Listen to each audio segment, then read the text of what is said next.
connect to Tor I2P, fire up Wireshark or TCP dump, and use that little TCP dump filter, port 53, and see if anything's actually going out there on port 53. See if anybody's doing any kind of DNS communications while you're surfing around using Tor I2P.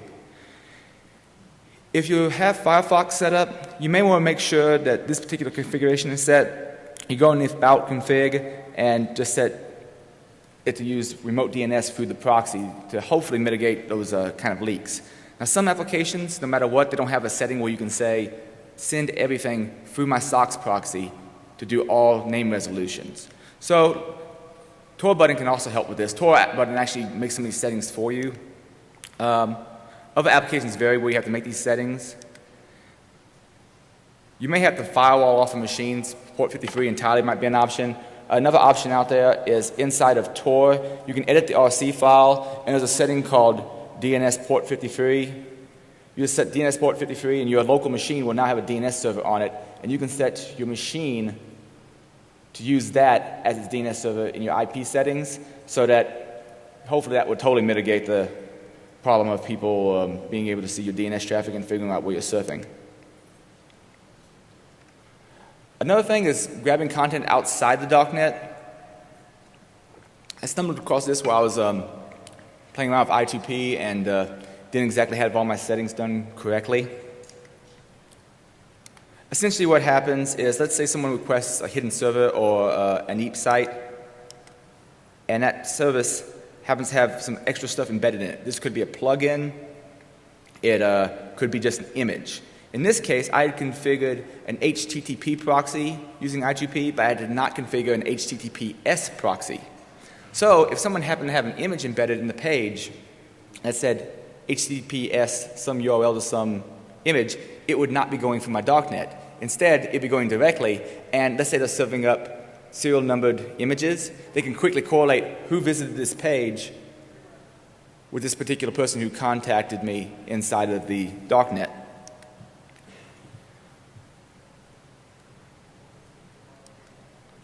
Now, here's what I screwed up. When I first did my settings on I2P, I just set an HTTP proxy. A couple options I could set. I could say use this proxy for all protocols. In I2P's case, that setting isn't exactly ideal because all those other protocols are not supported by the proxy, but at least it's keeping that little SSL issue from happening. Another option would be to actually configure an SSL proxy, which I2P does have, though that particular out proxy has a tendency to be down. Slightly related would be things like cookies.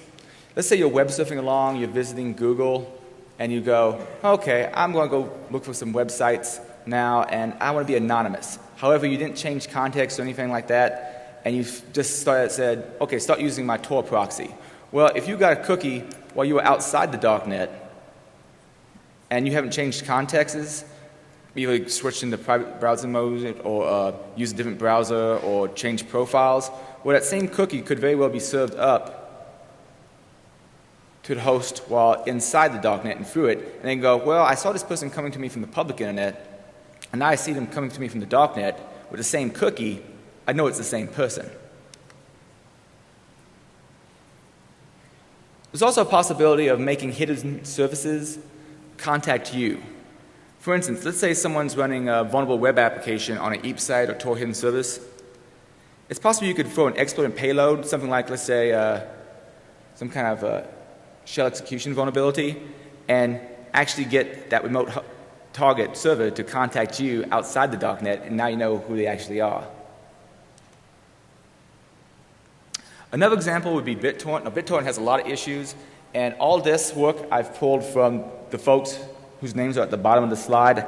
I really don't want to butcher their names, so I'll go out and check it out later. It should be on your DEF CON CD.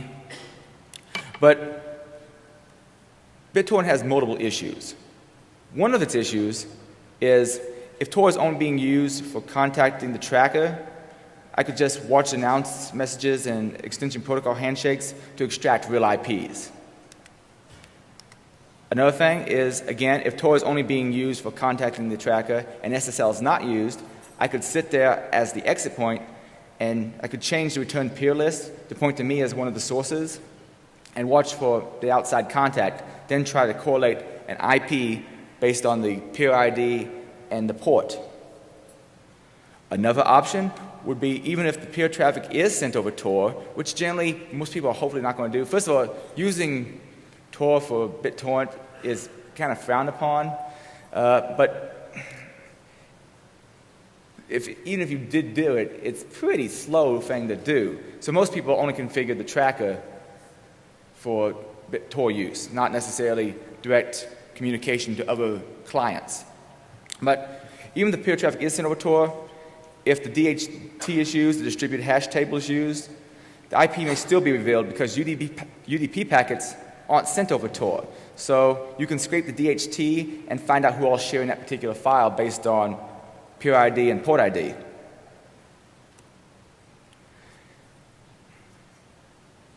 You may also then be able to, because you de-anonymize someone via BitTorrent and figured out who they are, if you see messages coming through that same circuit, through that same tunnel, and some other protocol like HTTP, well, you go, well, it's coming from the same circuit. I've de-anonymized the BitTorrent use, so I know it's the same person who's visiting this particular website. So it can also leak out and cause issues for other protocols you're using at the same time. Another example of an application flaw I'd like to mention is IRC. And for a while there, I was trying to keep a different identity inside the IGP network, and I kind of botched it.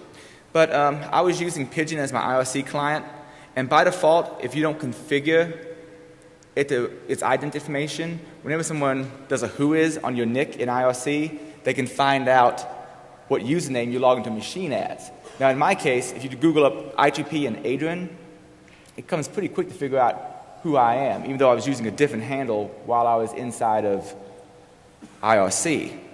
Luckily, you can fix this, and this is going to vary from client to client.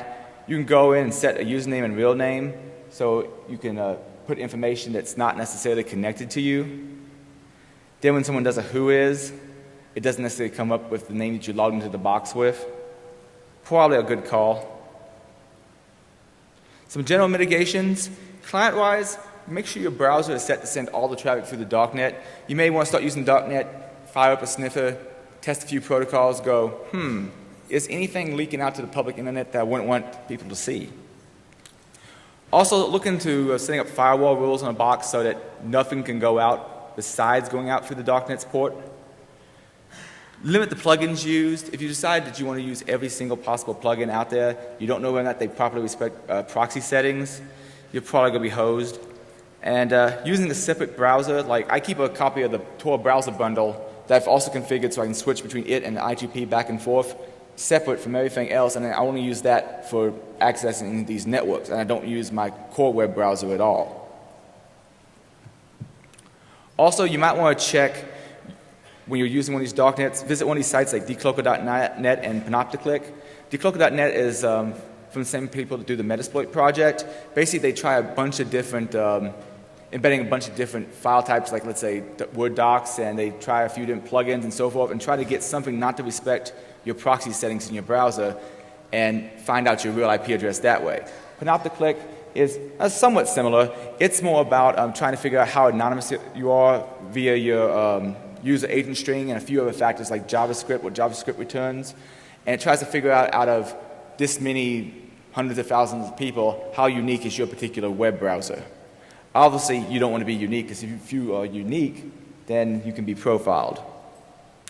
Also, of course, on the hidden server side, don't run vulnerable web applications or any other kind of applications inside of a darknet. If you do, and someone happens to be able to hit it with an exploit, doing a payload that does a reverse TCP connect, well, they quickly figure out who you are.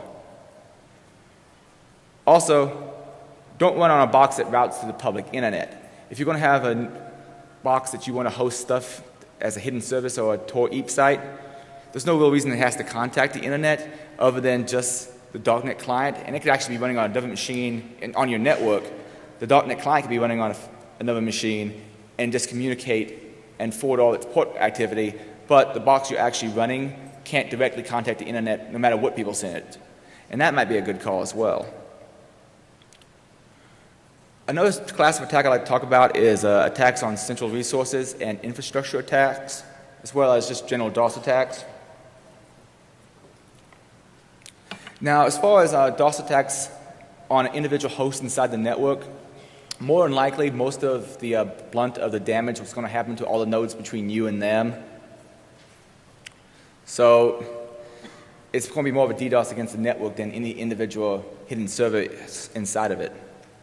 There's a whole bunch of categories of general DOS attacks on the network. There's like starvation attacks, where you maybe promise to give certain resources and don't. Partitioning attacks, where you do various things in the network saying, all right, if I take out this particular one that's routing and this particular one that's routing, can I still get a message out?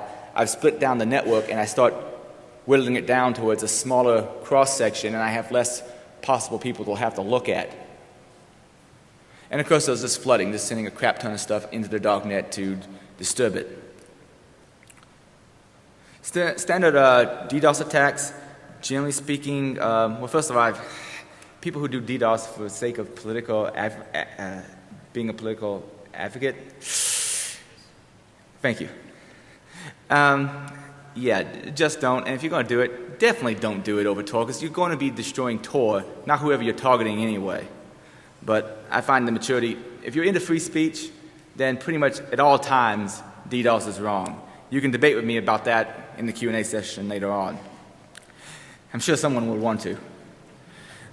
Shared known infrastructure is also a problem. This is not necessarily a direct attack inside the darknet, but if certain core servers out there, like let's say the Tor directory servers, are taken out, well, it becomes really hard for people to be able to use Tor if they can't figure out anybody to route through.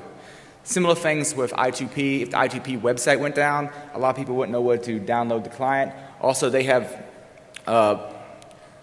they try to use a distributed system where you don't necessarily have to talk to a directory server to figure out other people you can bounce through. They use a distributed hash table called netDB. However, there are certain reseeds that are used so that if you're a new client, it goes talks to the reseeds to get the initial contacts inside that distributed hash table.